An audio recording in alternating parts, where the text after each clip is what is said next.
Now that you've taken all 26 of your alphabet photos, it's time to take them into Photoshop to edit them. So let's start out with wherever you saved your photos to make sure that they are the correct file type and named properly for this project. So I like to always put mine in pictures so that I can easily find them. And here we can see my photo that I took right here that I'm going to be using for this.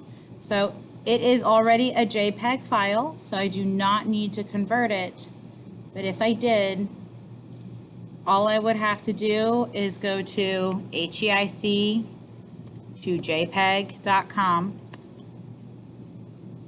and use this to convert my HEIC photos to JPEG so I can open them in Photoshop. The next thing I'm going to do is rename this photo so that it is named after the letter that it represents. So I'm just going to click on it once and then click on it a second time right on the title, which will let me rename it. And this is a photo for the letter A, so I'm going to call it A.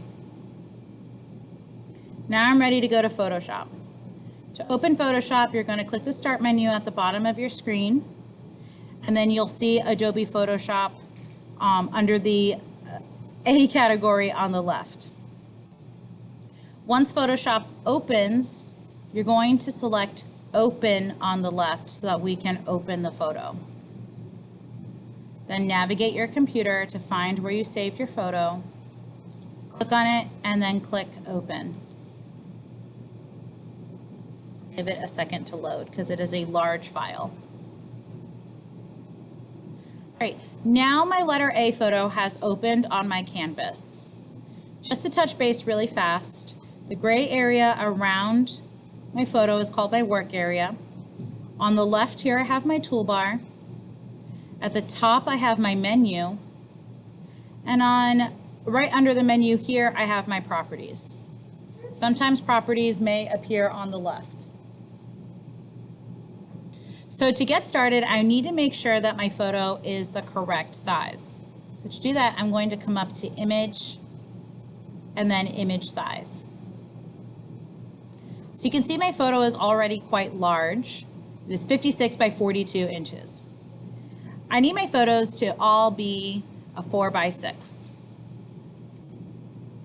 So I'm going to type in 6 for the width here. So right now my width is wider than my height. My photo is the wrong angle. Okay. If your photos are portrait, it's going to be 4 in width and then something close to 6 in the height. It may not be perfect, but we want to get it as close as possible. So I'm going to settle for 6 by a 4.5. And then I'm going to press OK. That changed the size of my photo quite dramatically, so you can see it's very small now. To get closer, I'm going to want to zoom in. The shortcut to zoom in is on your keyboard. You're going to hold down the Control button and then press the plus icon. Now I'm zoomed into my photo. Next, my photo is in the wrong direction, so I need to rotate that. All of your photos for this project should be portrait. So once again, I'm going to come up to Image, and then I'm going to select Image Rotation. 90 degrees means that it's going to move your photo over, rotate it to the right, clockwise. So clockwise means going to the right. 90 degrees counterclockwise means that it's going to rotate it to the left. So I'm going to click 90 degrees clockwise. And now my photo is correct. From here, if you need to crop your photo because you have too much unnecessary information in there, you can use the crop tool on your toolbar. It looks like this, like two L's that are giving each other a hug. Using the crop tool, you can adjust your sides to come in and be just a little bit thinner if you have a little bit too much information, or you can make it proportionally smaller by grabbing the corner. Remember that we want our photos to all be a 4 by 6. If you need to crop, go ahead and crop your photo, and when you're done, you'll press Enter. Now my photo is the correct rotation, the correct size, and it's cropped if it's necessary. My next step is going to be to turn my photo into a black and white photo. So I'm going to come up to the Image menu one more time, go to Adjustments, And then I'm going to select black and white. And then press OK.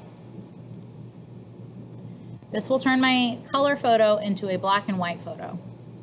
But as you can see, I really want my photo to be either full scale or high contrast. This is a low contrast picture. My blacks could be darker and my whites could be brighter. So the very last adjustment you're going to do is called the levels, which is going to make your blacks and whites really pop. You're going to go to Image on the menu, Adjustments, and then select Levels.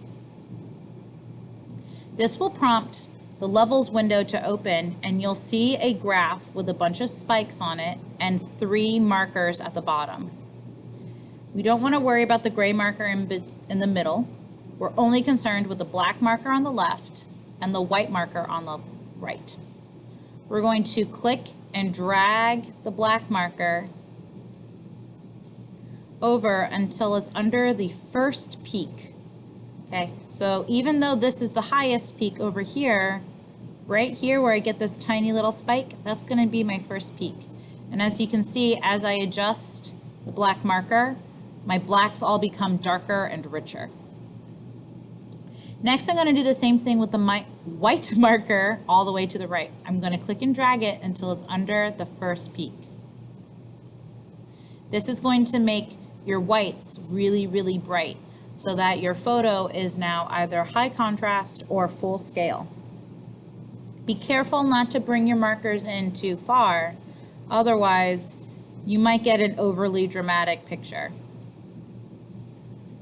And while that can work for some projects, it's not necessarily the best option for this one. Once you're happy with where your black and white markers are and your adjusted levels, you're going to press OK on the Levels window. Now you've finished adjusting your first photo, so you're going to go save your work. You're going to go to File, Save As, and choose to save this on your computer. I recommend making a new folder just for the letters that are going to spell your name because you want all of your edited letters to be together. So I'm going to click New Folder here, and I'm going to call this folder Edited Letters. As long as you're saving your work in a new folder, you can keep the exact same name. My file name is still the letter A because I already had changed it, and it's saving my work as a JPEG. If you try to save your work in the same place where you have your original photo, it's going to override your original photo, and we don't want that, just in case you need to make edits or undo anything that you've done here today. So in my new Edited Letters folder, I'm going to press Save. And when this window pops up for the JPEG options, I'm going to press OK.